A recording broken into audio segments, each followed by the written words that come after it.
देखिए कक्षा 10 रसायन विज्ञान, हम 5SPDH का विक्रम कैसे लिखा जाता है। तो पहले आपने 1S लिख ली, फिर आप 2S 2P लिख के जाते हैं, 2 फिर 3S 3P 3D लिखा जाता है, फिर 4S 4P 4D 4F आता है। फिर हम लिखेंगे 5S,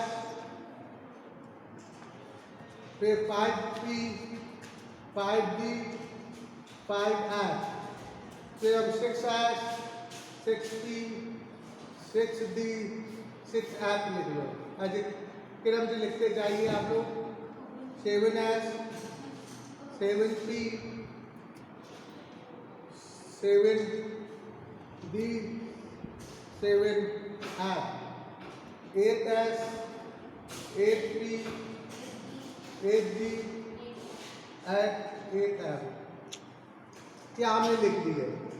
अब ये कैसे कौन किसके बाद आता है, इसमें आप ऐसे एक लाइन काट दें, ये दो कटेंगे, ये कटेंगे, अब 3 कटेंगे, ये अच्छा ऐसे आप एक लाइन तिरछी काटते जाएंगे। तो जो लाइन में ये आ रहे हैं ये इससे कटेंगे, और अगर इसके तरह आएगा ये आगे बढ़ाने पर कि कहाँ पर कटेगी, 9S पर कटेगी, ऐसे आते जाते हैं। तो इसमें आप कितने भी इलेक्ट्रॉनों का करवाना चाहें लिख सकते हैं। तो पहले नंबर में, और ज़्यादा अगर समझना है पीछे भी लिखते हैं, ये ऐसे हम बढ़ाते जाएं और ऐसे जोड़ते जाएं, इस तरीके से। तो आपको क्रम लिखना पड़ेगा। पहले आएगा क्या आएगा, 1S, फिर ऐसे ये एरो द्वारा ये हम आपको प्रदर्शित करना है, ये लिख के जाएंगे, फिर यहाँ जाएगा, फिर ये यानी पहले आएगा 1S, क्या आएगा 2S, फिर इधर गया फिर पीछे जा जाइए 2P, फिर आएगा 3S, 3S के बाद आएगा 3P, फिर आता 4S। इस तरीके से फिर हम आप लिख सकते हैं 4S का भी तो इस तरीके से आएगा, ये इधर फिर इधर भी आएगा 3D, क्या नाम आएगा 3D आएगा, 3D के बाद 4P आएगा, 4P का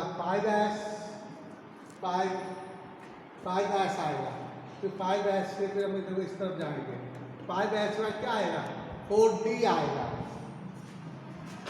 4D के बाद 5P के बाद 6S, फिर 6S के बाद फिर ऐसे कर लीजिए आप, उनको ऐसे बढ़ा लीजिए।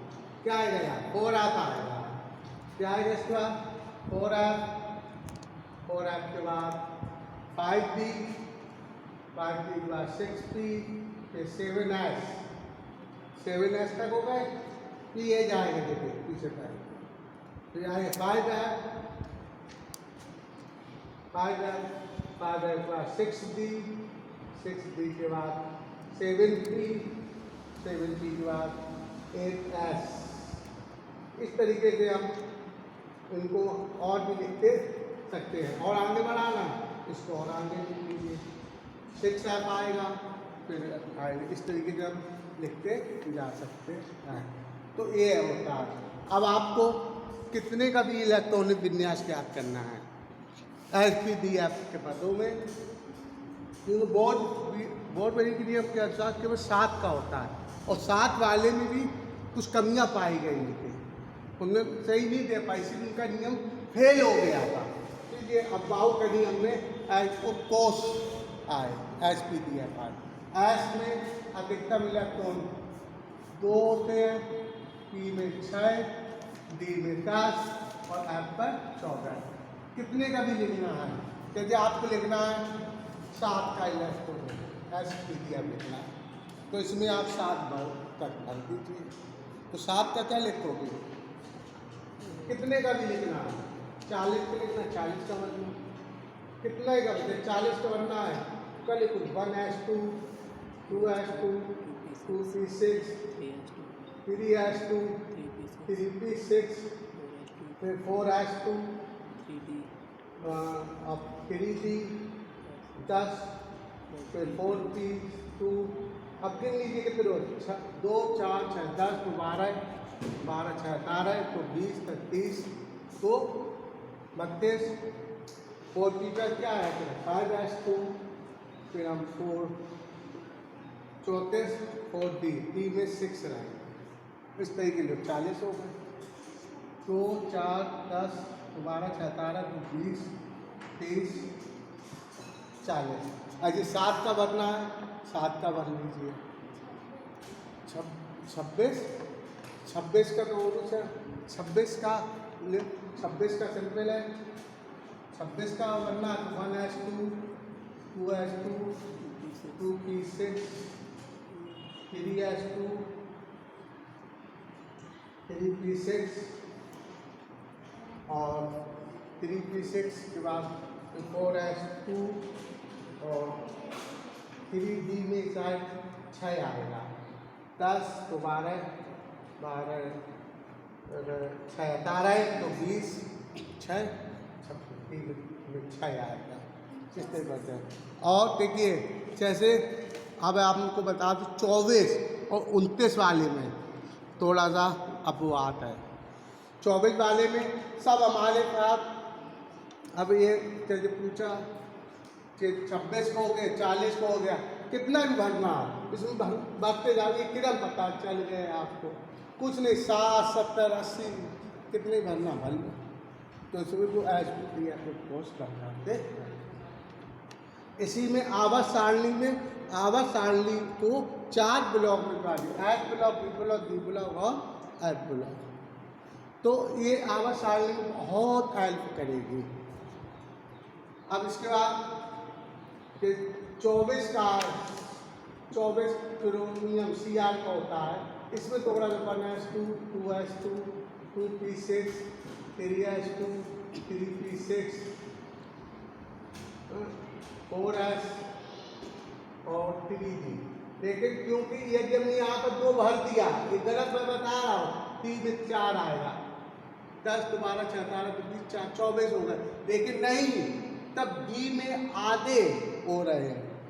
10 डी में 10 हो सकते, 10 के आधा 5, तो 5 हो रहे हैं। तो यहाँ पर हम 1 कर देंगे, यहाँ पर 5 कर देते हैं। ये ध्यान देने की बात है। ऐसे 29 वाले में हम यहाँ पर 4 होगा, यहाँ पर 10 हो जाएगा बस। 29 में ऐसा होता है। बकाया ऐश में 2 आएगा और सब बढ़ते चले। 26 का पूछा, 26 वाले की यहाँ पर ऐश में 2 ले लिए, बकाया दीजिए उन्हें। अब 29 वाले में थोड़ी दी ध्यान देने की बात। 29 का 1s2, 2s2, 2p6, 3s2, 3s2, 3p6, फिर 4s2, फिर 3d आता है। पर यहाँ पर देखिए 10 तो 12 6 18 है। अब हम इधर 10 कर दिए, कितने हो गए 28 हो गए। अब यहाँ पर 1 आएगा। वैसे तो अगर हम 28 से कर लेते यहाँ पर 2 हो जाएगा, यहाँ पर 2 हो जाएगा, तो यहाँ पर बकाया आ जाएगा। लेकिन जब हम यहाँ पर 10 हो रहे हैं तो यहाँ पर हम 9 की बजाय 10 कर देते, यहाँ पे 1 कर देते। इस तरीके से 29 और 24 में जाएंगे। इस तरीके से आपको एस पी डी अपने हो जाते हैं। ये हमने क्रम बता दिए, ऐसे से आप लिख दे सकते हैं, कभी गलती नहीं होगी कि आप उसकी 4p पहले आएगा 5s पहले आएगा, क्या होगा। इस तरीके से आप बढ़ते चले जाते हैं। अब आप कोई PS मान निकालने होते हैं, उसके बारे में बताएगा। तो PS के लिए आपको पहले एक चीज़ ये पता, H प्लस करना है, थोड़े OH दे रहा है बराबर सूत्र होता है 10^4 होता है, और H प्लस करना है बराबर होता है 10^3। ये इससे संबंधित सवाल। अब देखिए शुद्ध जल का पीएच मान 7 होता है। क्यों? शुद्ध जल है तो हमें हाइड्रोजन और इनकी दोनों को पीएच मान समान होना चाहिए।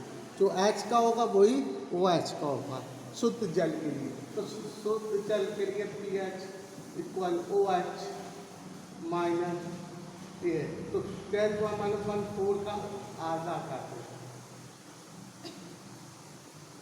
इससे हम इसका 10⁻7 आ जाता है, 10 आधा हो जाता है 7। तो इसका pH मान कितना निकलेगा? शुद्ध जल का 7 निकलेगा।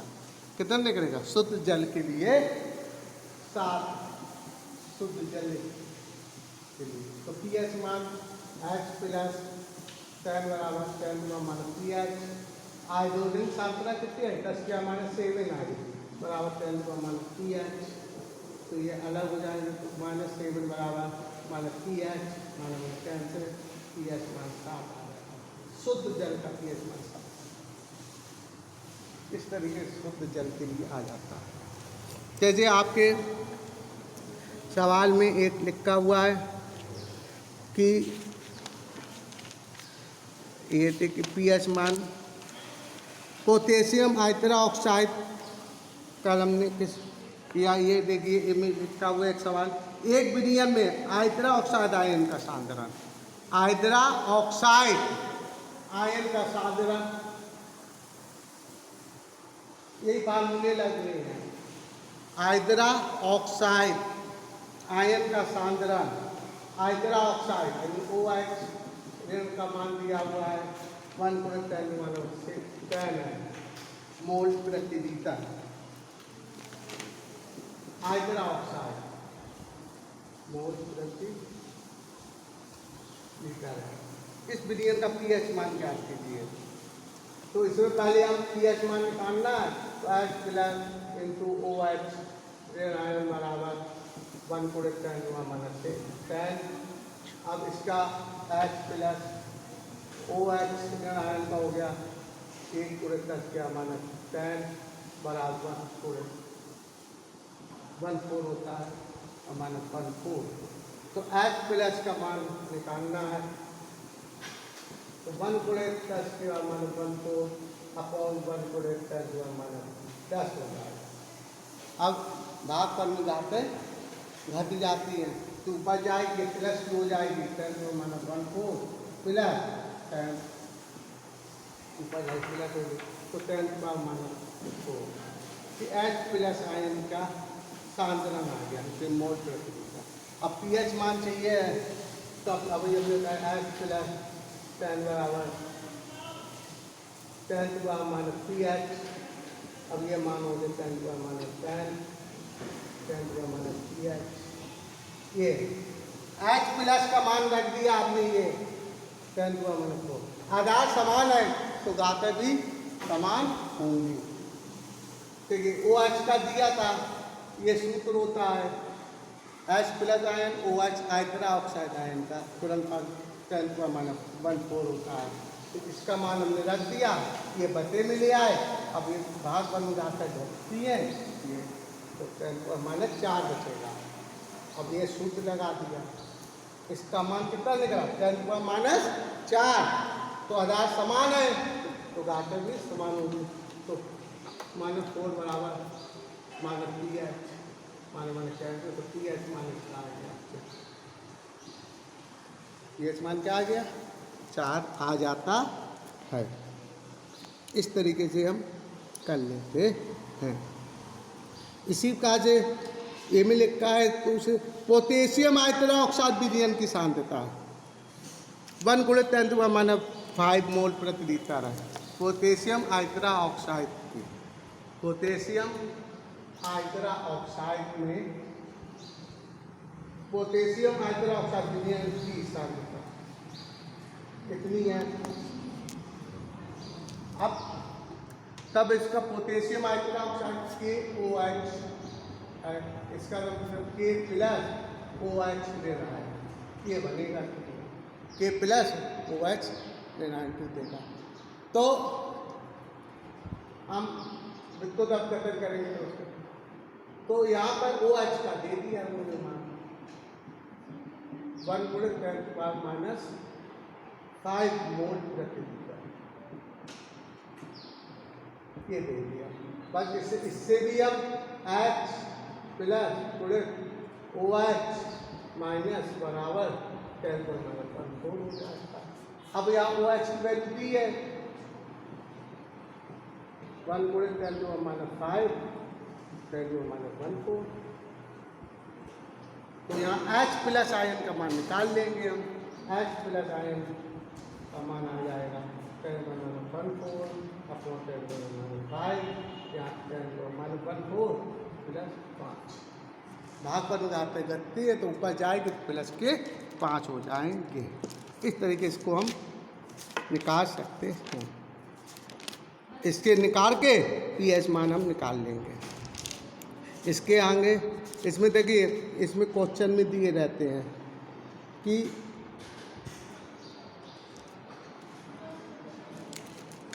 आप इसको सॉल्व करना कर लीजिए। ये यहाँ पे कितना बचेगा H प्लस आयन, यहाँ पे बचेगा 10⁻⁹ बचेगा। अब इसका फार्मूला लगा दीजिए, H प्लस 10 आयन बराबर 10⁻⁻PH, ये होगा। इसका मान कितना है, इसका मान 9 आया, तो 10 की घात -9 बराबर 10 की घात -PH। अब आधार समान है तो -9 बराबर घातें भी समान होती है, ये -PH कैंसिल PH बराबर इस तरीके से 9 आ जाएगा। इसी काज